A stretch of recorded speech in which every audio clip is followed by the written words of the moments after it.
जीवन में मनुष्य को बुद्धिमान होना चाहिए और मनुष्य को भगवान ने बुद्धि देके भेजी है। भगवान ने मनुष्य को बहुत बुद्धि देके भेजी है।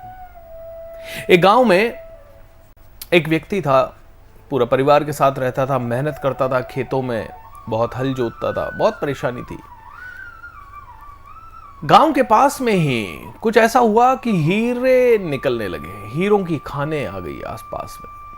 तो गांव के कई लोगों ने अपने खेत वेत छोड़ के हीरे की खानों में काम करने चले गए, हीरा ढूंढने चले गए या हीरे की खान की खोज में चले गए। सारी जगह बात जंगल की तरफ फैल गई कि यार, जंगल में आग की तरफ फैल गई कि अरे हीरे निकल सकते हैं, काय को ये खेती करनी है। तो गांव के कई लोग ना अपना सब कुछ छोड़ के हीरे ढूंढने में, हीरे की तलाश में चले गए। एक और व्यक्ति आत्माराम भी अपने पत्नी, अपने बच्चों को बोल के और अपने पिताजी, बूढ़ी माताजी को बोल के कि भाई मैं भी अब ना एक काम करता हूँ, अब ये खेती में तो अपना गुजारा हो नहीं रहा है, हम हीरे देखने चलते हैं, मैं हीरे देख के आता हूँ, आप लोग थोड़ा बहुत गुजारा कर लेना, थोड़ा एक दो साल, जब तक मुझे हीरे नहीं मिलते। बड़ी अपेक्षा थी उसकी, अब तो बस हीरा मिल जाएगा, हीरा मिल गया तो एक भी हीरा मिल गया, अपनी पूरी प्रॉब्लम सॉल्व हो जाएगी, जिंदगी भर खुश रहेंगे, मस्त रहेंगे, एंजॉय करेंगे। बहुत सारे घर वालों ने आत्माराम के जाने के 10 दिन पहले से बढ़िया सपने देखने शुरू किए, एक्सपेक्टेशन बहुत ज़्यादा बढ़ गई। अरे अब तो हीरे आ ही जाएंगे, अब तो निश्चिंत है। पहले से ही सब लोग नाचने लगे, गाने लगे, मुस्कुराने लगे, एंजॉय करने लगे।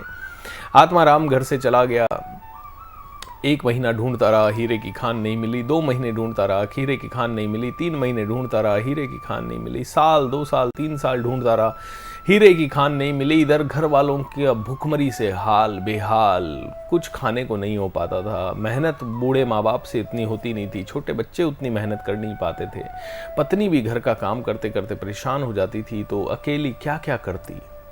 बहुत घर की हालत खराब। 3 साल के बाद जैसे तैसे आत्माराम लौटा, बड़ा निराश, बड़ा हताश, कुछ नहीं मिला, किस्मत ही खराब है। अब लेकिन भुखमरी इतनी हो गई थी कि खेत बेचना पड़ गया, घर बेचना पड़ गया और छोटी झोपड़ी में आके जंगल में रहने लगे।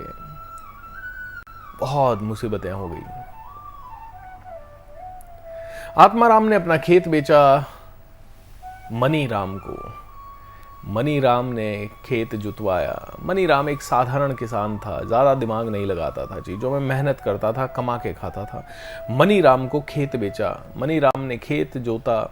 एक दिन उसको एक पत्थर का सा टुकड़ा थोड़ा सा चमचमाया हुआ सा दिख गया। उसने कहा ये क्या है, थोड़ा सा विचित्र पत्थर दिख रहा है। मनीराम ने उसे उठाया, उसे अपने घर में रख दिया।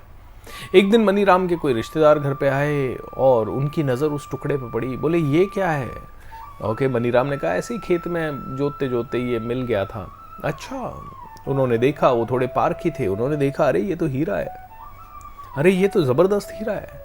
अरे भाई तुझे पता है ये एक हीरा तेरी ज़िंदगी भर की, क्या तेरी पीढ़ियों की भुखमरी को दूर कर देगा, तेरी पीढ़ियों को अमीर बना देगा। क्या बात कर रहे हो? कहाँ मिला? खेत में मिला। अरे तेरा खेत नहीं, फिर तेरा हीरे की खान है।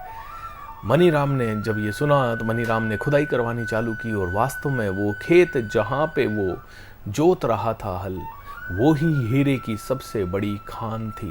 एंड मनीराम बन गया बहुत ज़्यादा धनी। मनी ही मनी आने लगा, मनी ही मनी आने लगा। दोस्तों हुआ क्या? दोस्तों हुआ ये कि अपॉर्चुनिटी मनीराम और आत्माराम के लिए, दोनों के लिए उन्हीं के खेत में मौजूद थी। लेकिन आत्माराम उस अपॉर्चुनिटी को पहचान नहीं पाया। मनीराम भी शायद नहीं पहचानता, लेकिन मनीराम के कुछ पूर्व जन्म के कर्म ऐसे होंगे जिसके कारण उसे वो रिश्तेदार मिल गया और उसके कारण उसने पहचान लिया अपॉर्चुनिटी क्या है। दोस्तों अगर एक इंसान किसी भी तरह से अपने कर्मास को अच्छा बना ले तो वो सही समय पे सही जगह पे पहुंच जाता है, ये आपने सुना होगा। लेकिन सही जगह पे सही समय पे पहुंचने के लिए आपको अपॉर्चुनिटी मतलब कर्मास अच्छे करने पड़ेंगे और उसके बाद जब भी जो भी अपॉर्चुनिटी आएगी उस अपॉर्चुनिटी को समझना पड़ेगा, अपॉर्चुनिटी को समझना पड़ेगा। और अपॉर्चुनिटी समझने के लिए एक और अच्छी चीज, ये अपॉर्चुनिटी कई बार कोई रिश्तेदार, कोई दोस्त लेके आएगा।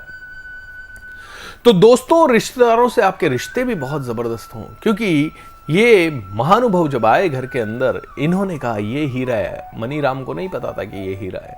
तो कई बार हो सकता है आपकी आंखों से आप अपॉर्चुनिटी ना देख पाए, लेकिन हमारी आंखों से अगर आप देखें तो अपॉर्चुनिटी दिख जाए किसी और की आंखों से, लेकिन उसके लिए ये रिश्ते बनाने पड़ते हैं, रिश्तों को सींचना पड़ता है, रिश्तों को जोतना पड़ता है।